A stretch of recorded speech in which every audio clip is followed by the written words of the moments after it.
Ayi ayi phela nibajele bamamele mabangizwanga kahle bayiphinda ayi for tabulwane nelesine building.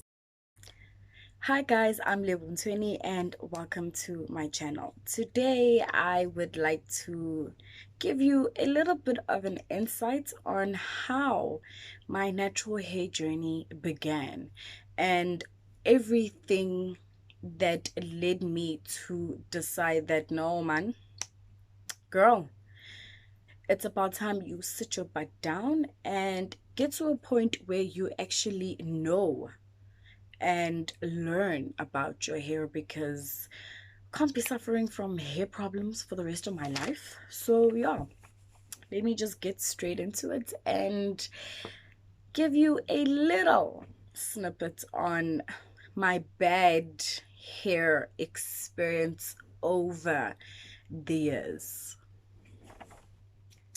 I grew up with no proper hair knowledge on how to take care of my hair or maintain it in any way.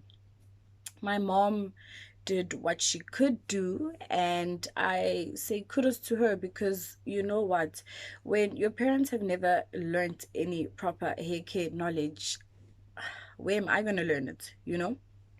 And I think that for our parents not knowing how to take care of their hair back then and learning bad healthy hair habits, that has also impacted us, their children, and obviously grandchildren. And this is a new leaf, a new challenge, and a new hair journey for me. I never knew any ways of taking care of my hair, and I only learned that now, singimdala, imagine. But you know what, I know that there's a lot of us who are going through that, and I'm not the only one, and I don't blame y'all guys. There's just not been accessible information for us. I mean, if I knew what I know today, then oh god, yazini, I doubt I'd be suffering with the hair struggles and the hair problems that I have at this age. So as I said, I grew up with no proper knowledge whatsoever, and that has been a major impact on my natural hair journey, because I've gotten to a point where I'm literally learning every single day about my hair, not just about hair in general, but about my hair. And I've learned a lot over these couple of months. I mean, Jesus, I could say this is most probably my second or third week where I am not complaining about any dandruff whatsoever. And 3 years ago, oh God, I would have never been in such a situation. I had dandruff every single day of my life since I could remember, you know? And my mom did the best that she could in teaching me and also caring and maintaining my hair, but unfortunately, it literally went haywire. It took a nosedive. Like, yeah, the chemicals and the heat damage, that combined together just gave me all sorts of experiences from an early age up until now. I remember that every hair experience of mine, whether it was either braiding my hair or doing a treatment or relaxing my hair, it was literally an extreme sport, because the process was torture. The outcome was never achieved. That specific look that I'm either going for or my mother is going for, it was never achieved because of many combinations of things, from me getting burnt from the hairdryer to the relaxer burning my scalp. It was just, oh God, thinking about it, I've been through the most. Getting your hair braided, then pulling your hair, and then getting a diminishing hairline after that, getting sores at the back and in the front, having to deal with tight braids and not be able to sleep at night, not even laugh. Laughing was like a imagine.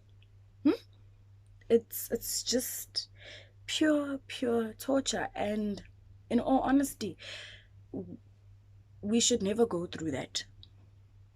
And I hope that we are going to be learning a lot through this, that when your braids are too tight, get off that chair and leave and take them down. Ask the person who's doing it.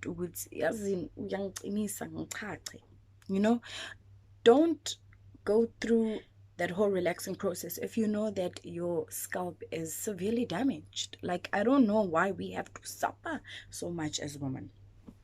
And then I came to a point where I realized that, I had to sit down and figure out a way of how am I going to get to a place where I'm happy with my hair and my scalp, because I've been through so much. I'm tired of having to, when I go do my hair, it always becomes a negative impact after that initial experience of either going to the salon or braiding my hair or whatever the case may be.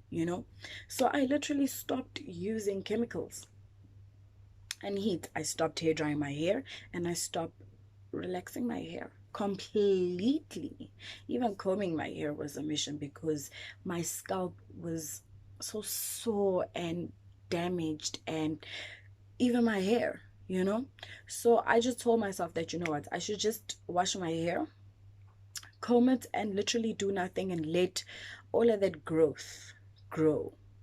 And when I say growth, I mean that natural texture where there is no chemicals or heat damage, and then get to a point where I'm literally able to cut off all the damaged hair and remain with my natural hair, because I did not want to go through the big chop. I didn't want to cut everything off and start all over again. No.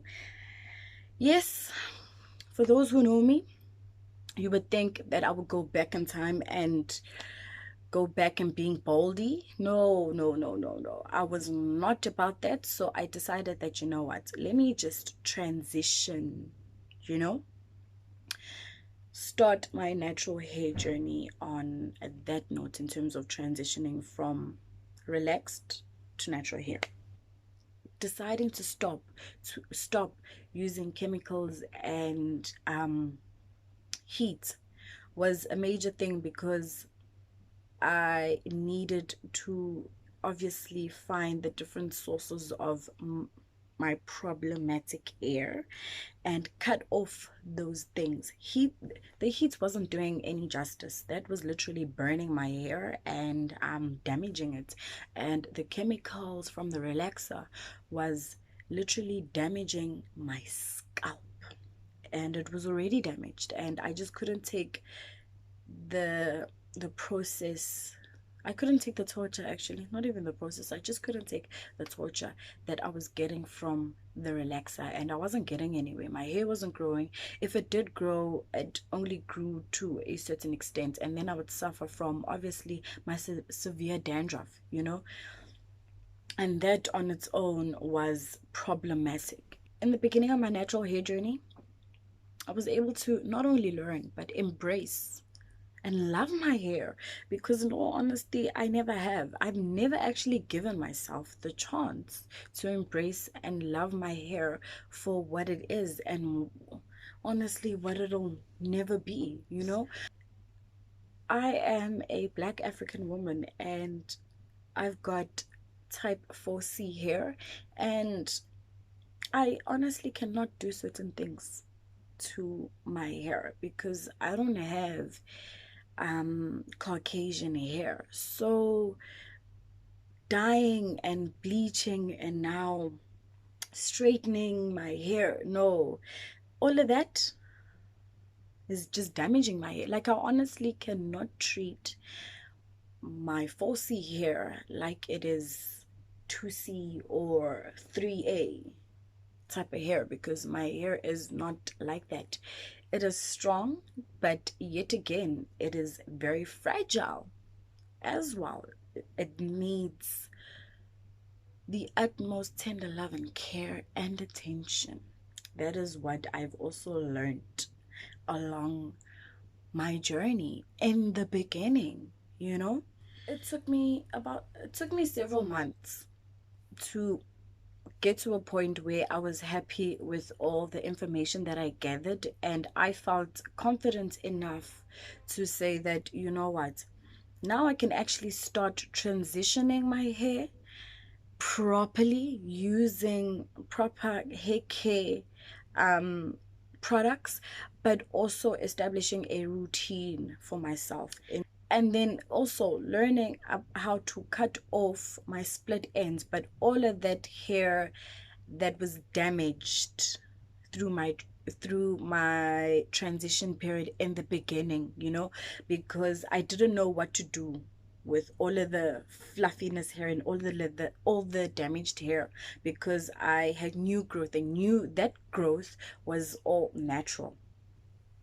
So with all of the information that I gathered, I was able to literally go to various stores and find products that I was going to start my journey with a shampoo and conditioner as well as a deep conditioner. And then I got myself a leave-in conditioner, as well as an oil and a cream for my aloe C and LCO method.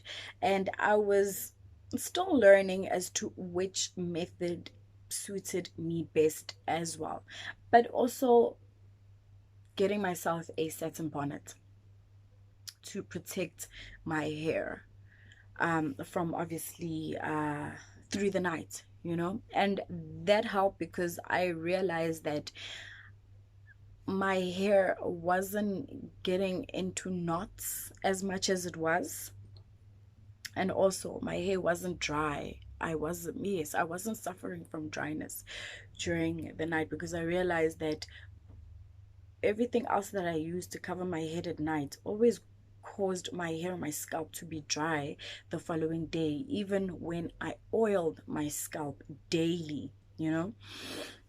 So yeah, there's a lot of things that I have learned through the first stage of my natural hair journey, you know. And